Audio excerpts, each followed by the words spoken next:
Hey, welcome to Eastown. My name is Clint Dupin. We are so glad that you joined us today. Hey, we would love to get to know you. All you got to do is simply text Eastown to 94000, and we will actually send you a gift because we believe staying in contact is the best way to do life. Now, one of the things I want to just tell you here before we get started today, Eastown's life work is for anyone to experience Jesus, belong in community, and love our neighbor. And what does that mean? We believe that God loves you so much that he wants to have a personal relationship with you. We also believe it's important to live this life with others in community. And at Eastown, we want to love our neighbors, whether that neighbor is your actual neighbor in your neighborhood, or in Oakland, or even in as far as Kenya, right? We believe that we are made for an impact here at Eastown.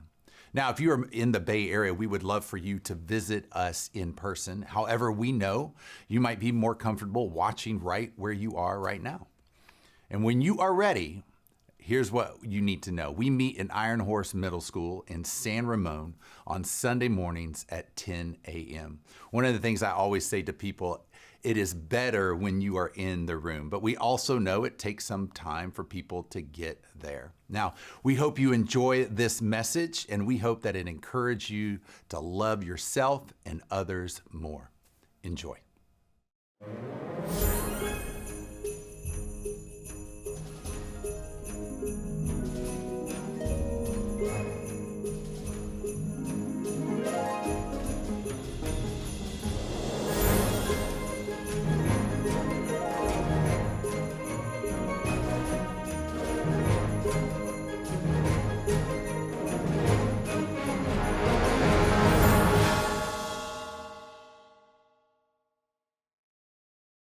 Well, happy belated Thanksgiving. I can see some of you still look like you're in a food coma.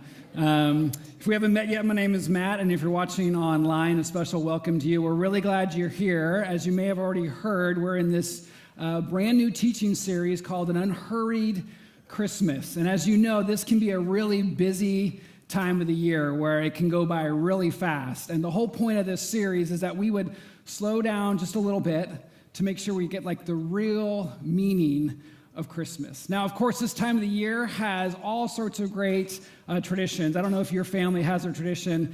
My friends have this great tradition that's gone on for the last couple of years, and it's a gingerbread making, or gingerbread house competition.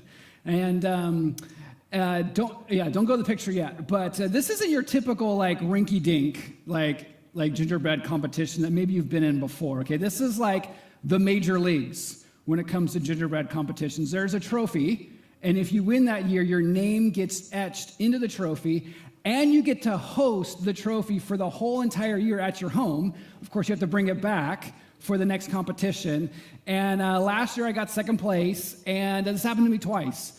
And I'm gonna be honest with you, I think I got robbed. Okay, I'm gonna show you my gingerbread house, okay? So here's, this is the Kelseys. And as you can tell, that's Taylor Swift at the top of the house. She's got her blonde hair and her guitar and her doting boyfriend, is that what you say? He's at the walkway of the house there, and then surrounding the house are a bunch of tombstones of all of Taylor's previous boyfriends. And that's a lot of them, right? And you know them, John Mayer, Jake Gyllenhaal, Joe Jonas, and Harry Styles, and many more. I just ran out of cookies, so I couldn't put them all on there. But what you can't see, because the house is blocking it, is that there's another tombstone behind the house, and it has an open grave. And that open grave is for Travis. And I know what you Swiftie fans are thinking. Just give it time, okay? It is going to happen, all right? And I know what you're thinking, too. How could I not win? How did I not get first place? Well, the winners that year, they did something that was kind of creative. They turned their gingerbread house, the same looking one. Everyone gets the same like house. Okay, you can do whatever you want to it, but everyone gets the same house. They turned that into a McDonald's Happy Meal. Okay, which was pretty creative. It looked like a real Happy Meal. And then at the end, when you make it, you have to give like a speech. So you got to explain like the artistic inspiration behind your house, or like how you engineered it. And when they were giving their speech, they timed it just perfectly, and through Uber Eats, They had 20 McDonald's Happy Meals delivered right at the doorstep. They bought their votes, okay? I lost by 1 vote. And you can pray for me, because I'm still a little bitter about it. If you do have like a really creative, like culturally relevant idea, please let me know, because the next competition is next Saturday. I already have an idea, but I am taking ideas if you have any, so let me know. Of course, this time of the year has all sorts of other great traditions. Like, we're going to see a lot of Christmas movies on TV. I'm sure we'll see a bunch of reruns of Elf. Maybe some of you might watch, I don't know why you do this, but some of you might watch a Christmas Hallmark movie. I don't know why you put yourself through that, but some of you enjoy that. Of course, there's other traditions too, like maybe some of you wear an ugly Christmas sweater.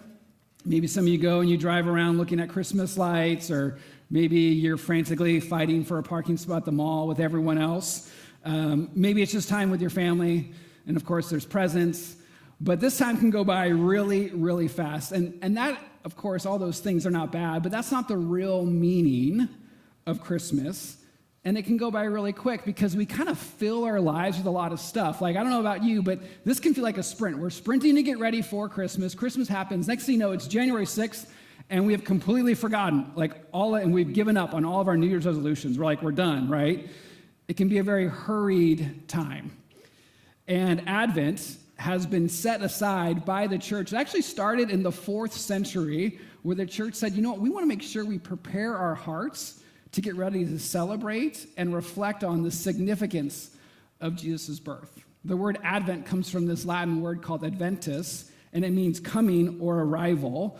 And the church has actually picked these 4 words to focus on for the next 4 weeks. And the church history, this has been like a pattern, a tradition. And the 4 words are hope, peace, joy, and love. And today we'll focus on peace. When the shepherds found out about the announcement of Jesus' birth, this was a big deal, like a really big deal, like the biggest event up to this point in human history, because they were finding out about the birth of the Prince of Peace. This is a very big deal, and this promise it was actually foretold of long before through the prophet Isaiah, and he said this in Isaiah chapter 9. For to us a child is born, to us a son is given, and the government will be on his shoulders, and he will be called Wonderful Counselor, Mighty God, Everlasting Father, Prince of Peace. So this has been foretold of long ago. The shepherds hear this announcement from this angel, and the angel tells them, you're going to find out this good news that'll cause great joy for all the people.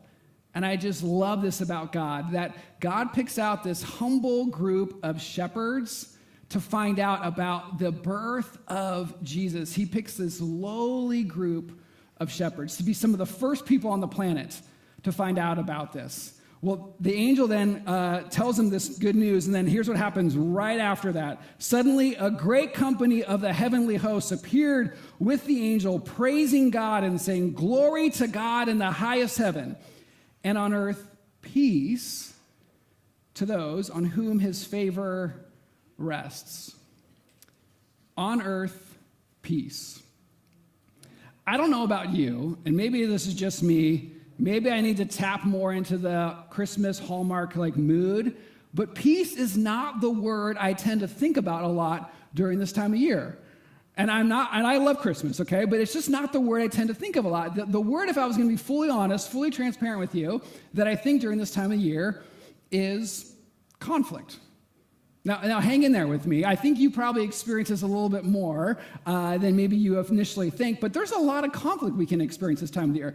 Just take, for example, the conflict of what are we going to do with our finances? How much money are we going to spend on Christmas this year? Right? And then how much are we going to give away this year? Maybe the conflict can be what if you don't have as much to spend on presents as you would like? Or maybe you can't quite celebrate the way that you're really desiring to. Or maybe there's just the conflict with time. How much time are you going to spend with the in-laws? I mean, let's get real, right? Because some of them, they're EGRs. They're EGRs, extra grace required. All right, and it's not easy because you're like, how much time do we have to spend? How much little time can we get away with, right? And then it's like the challenge of, okay, if we're going to spend, Christmas with this side of the family, then when are we going to see the other side of the family, right? That's just the conflict with time. Then there's like the inevitable conflict that when you're with them, right? Because there's going to be that one person who's going to stir it up. There's just a chance for a lot of conflict. And then we read about the birth of Jesus and how he's the Prince of Peace. And we don't feel that much peace, and we're like, where did the peace go? Where's all this peace that was promised? Well, what if there's more to understand about how Jesus brings peace on earth? What if the way that Jesus brings peace is actually through conflict? Well, conflict, it's not comfortable. And it's not easy, but it was actually very present in the birth of Jesus and in his life, okay? So let me set the context, let me set the stage.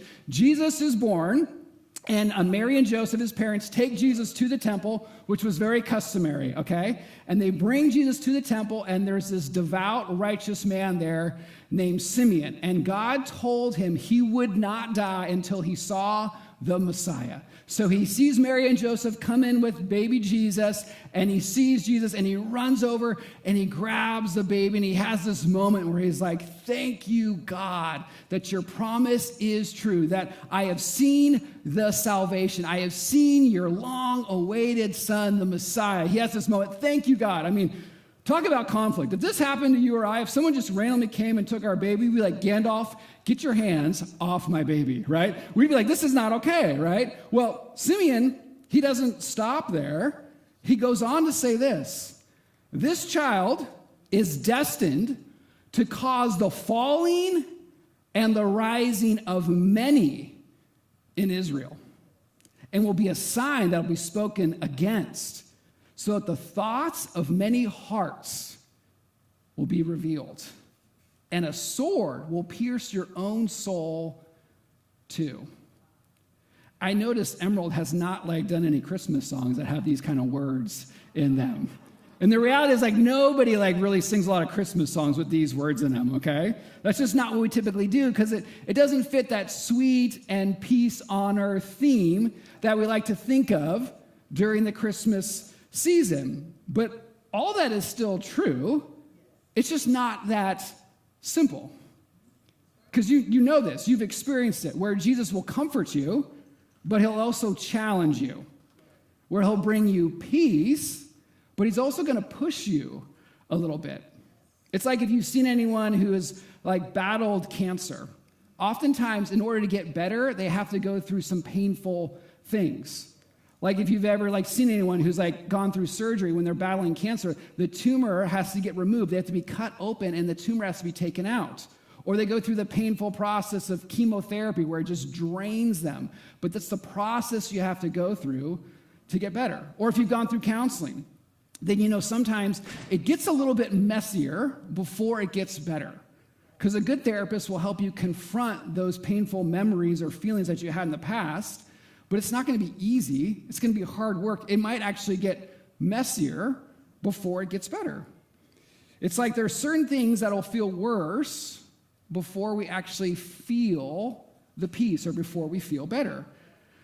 And in typical Jesus fashion, later on in his ministry, he raises the bar. He completely raises the bar. Listen to what he says here. Do you think I came to bring peace on earth? No, I tell you, but division. From now on, there will be 5 in one family against each other, 3 against 2, and 2 against 3. They will be divided. Father against son, son against father, mother against daughter, and daughter against mother. Mother-in-law against daughter-in-law. See, even in the first century, there were in-law issues. And daughter-in-law against mother-in-law. Do you see the tension here? The Prince of Peace says he came to bring division. In other words, he came to bring conflict. Now, to be clear, the conflict he's referring to here is this idea of his call to allegiance or the trust in him should be above anything else. And Jesus is saying that will cause conflict. That'll cause conflict with others, and it'll cause conflict within. So let's take a deeper look at what Jesus was referring to here. Let's look at this from the concept of conflict with others. Simeon's prophecy over Jesus has these words of falling and rising, and a sign that will be spoken against, which means people will oppose Jesus and those who follow him. Living a life of integrity, of character that Jesus wants us to live with, at times is going to cause conflict. Followers of Jesus throughout church history have faced hostility for living lives that would help others that weren't able to have peace. This has been the thing that's happened throughout church history, and the result for these followers has been conflict, has been hostility. Now, I'm not talking about the type of conflict you'll see when somebody posts something on Facebook about their faith or their political views, and you double click and you see that they've been in a long conflict or argument with someone for 2 months. I'm not talking about that kind of conflict. I'm talking about the kind of conflict that actually might bring peace to other people. Maybe you're at work and there's someone you're working with and they're gossiping. And you decide to take the 3 seconds of courage to say something like, I know you're figuring things out, and I know you're processing out loud, and I'm a verbal processor too, but the way that you're talking about her behind her back in front of the whole rest of the team, can I just encourage you to just go talk to her directly? And the goal here is not to make them feel bad. The goal here is not to kind of be superior, how dare you? Because we all know what it's like to overshare at moments. We all know what it's like to go, oh, I probably shouldn't have said that. That might have been a little too much there. And so when they look at you like you're crazy or this is really awkward or how could you say that? You just say, hey, I know that can be hard, but I'd be happy to kind of help you figure out how to have that conversation because I know they're awkward. I know they're hard. And I've had some other people help me too. And so I actually think you'll feel better if you talk to them, and it'll be better for our team too. You see, if you choose to live that way, it's going to disrupt your peace. It's not going to be convenient. There will be moments where it will be awkward. We did this as a church not too long ago, where we actually disrupted our own peace by doing the Freedom Walk, where we gave up our Saturday to go to Oakland to bring awareness of the huge issue that is plaguing our world with human trafficking. We disrupted our own peace to say we could give up a Saturday morning to go and bring awareness. And we walked the streets of Oakland, bringing awareness of what's going on so that more people would become aware of this. We disrupted our own peace by doing this. You see, this is what Jesus is referring to here, that we be the kind of people that would be able to bring peace, even though it might disrupt our own peace, that we would actually be okay with that. That's what he's referring to here when he says division. Now, to be clear, if we follow Jesus, it might cause division, but it's always to be rooted in love. Always. Jesus didn't come here to create an us versus them environment. And I know you know this, but this us versus them narrative, it is everywhere in our culture today. It's all over politics. You'll even see it in some really unhealthy churches, and that's not what Jesus is about. That's not why he came.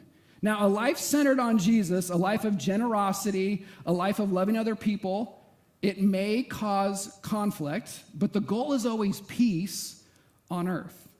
If we should never feel the need to offensively impose our beliefs on someone else who might believe differently than us. And if that happens and we start to kind of lose our cool a little bit and have a tone or have a one up, one down kind of dynamic to it, we have missed the point of Jesus. We've missed it completely. If there's anything we should impose, it's love. Now, I know some of you might be thinking, this peace stuff, this sounds great. I totally get it. But you were not with the people I was with last week, okay? You weren't with my family during Thanksgiving. You don't know how complicated those relationships are. You don't know what's been said, what's been done. And you're right. I don't know. I don't totally get it. But I do know that relationships can be hard. And here's the thing I just love about God. He is not expecting that you would have this conflict-free life. He's not. I mean, he knows that there will be moments of conflict. He gets it. He's not thinking if you really love me, you'll never have any conflict at all. But he actually has some really good practical advice for us when it comes to relationships and conflict. I love what it says in Romans chapter 12. If it is possible, As far as it depends on you, live at peace with everyone. I love this. If it is possible. Because there's some people, it just doesn't feel possible, right? And you've tried. Like, you've given a good effort. You've tried to talk to them multiple times, but they're honestly just someone who likes to stir it up, right? You get together in the holidays and they just love to kind of get you right there on the side, right? But I love what the rest of what Paul says. As far as depends on you. For some of us, we got to be a little bit smarter, right? When it looks like a trap and smells like a trap, it's a trap. Don't step in the trap, right? It's like, you've seen this movie before, right? They're going to throw out that line. They're going to bring up something about politics, or they're going to bring up something from your past, or something that happened in the family. And you know, I know how this movie ends. I'm not going to step in that. For some of us, it's like, yeah, we're going to be smarter now. We're not going to do that. If it's possible, as far as it depends on you, live at peace with everyone. Now, it's clear that sometimes you need boundaries. Boundaries aren't bad, but there might be some of us here in the room, and we're realizing, I've distanced myself from this person, and I've never even told them why. I've never even allowed the opportunity for peace to even exist. I've just distanced myself, and there's been no conversation. Now, for some of us, we might know they just have a track record. I can't have that conversation with them. But for some of us, we've never even tried. And so maybe that's the first step is, hey, I've distanced myself from you, and I've never talked to you about it. I've never even shared with you why I've done that. So there's this conflict that we can have with others, but then there's also this other conflict we can have inside, this conflict within, that the Prince of Peace can prompt in us. You see, at the end of this prophecy from Simeon, he says to Mary, a sword will pierce your own soul too. Of course, this sword is Mary having to watch her own son die on the cross. But Mary's not the only one who's going to experience this like piercing in her soul. We've actually experienced those moments too, when we experience like this conflict within. It's like when we realize like God would much rather have our identity be built upon the fact that we are a child of God, that we're made in his image, that we are loved unconditionally, that there is grace for us.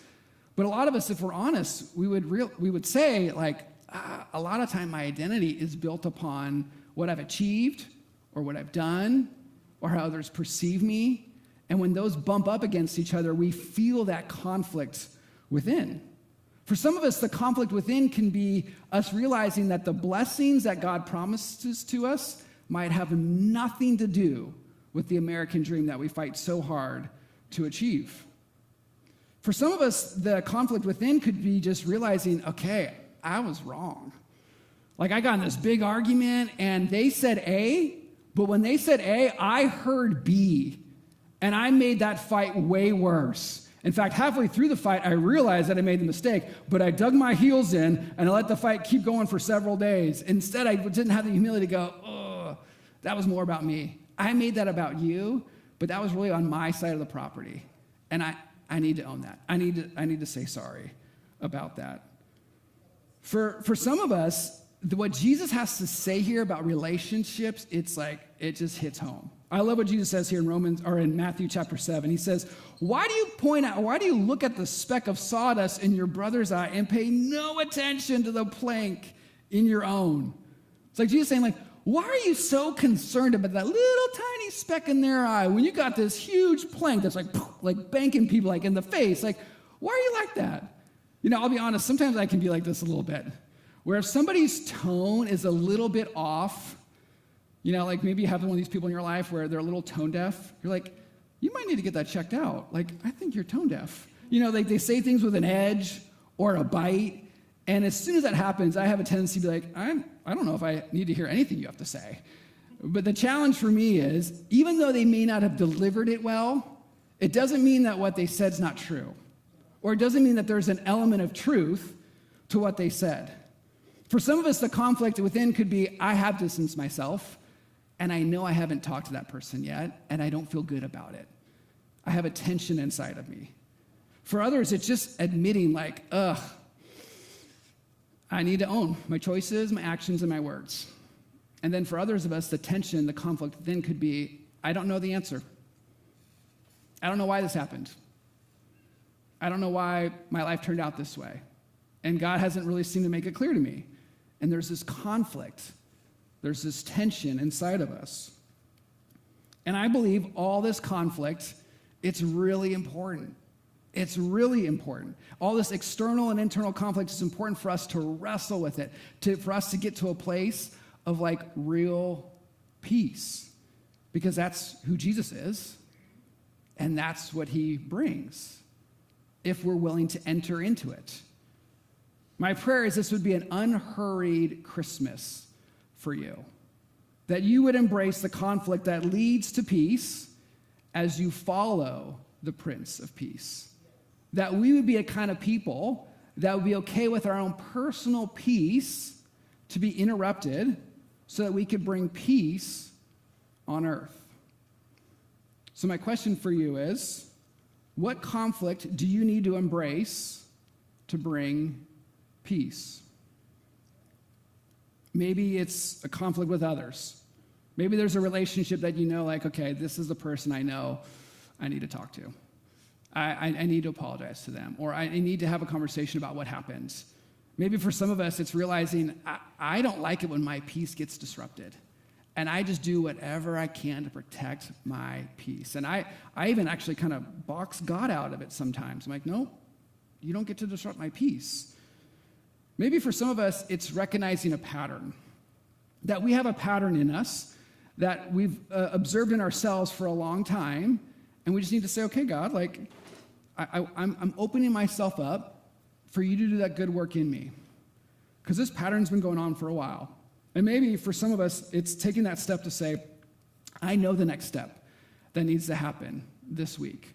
I know what I need to do to be a person of peace. Maybe the most spiritual thing that you could do this Christmas is to deal with the conflict that actually brings peace. Well, each week during this series, we are going to light a candle representing what we're talking through during this week or this month of Advent. And this week, we light the candle of peace. Read with me together out loud this prayer on peace. Go to the next slide. We'll read this together. Dear Jesus, you entered our world on Christmas as the Prince of Peace. This Advent, as we strive to become the best version of ourselves, fill us with a deep and abiding peace. Help us share that peace with everyone we encounter, especially those who need it most. Amen. We hope you enjoyed today, and thanks again for taking the time just to tune in. If you have any questions about Eastown or what it means to put your trust and faith in Jesus, we have many resources available on our website. If you have more questions than what you can find on the website, simply email us at info@eastown.church, and we would love to connect with you. We believe the church should be making a positive difference in your life and in the community in which we exist. And we can only do that through people's generosity. If that is something you would like to do, simply visit eastown.church/give. And again, thanks again for joining us. Tune in next week. Or hey, better yet, visit us in person. Have a great day.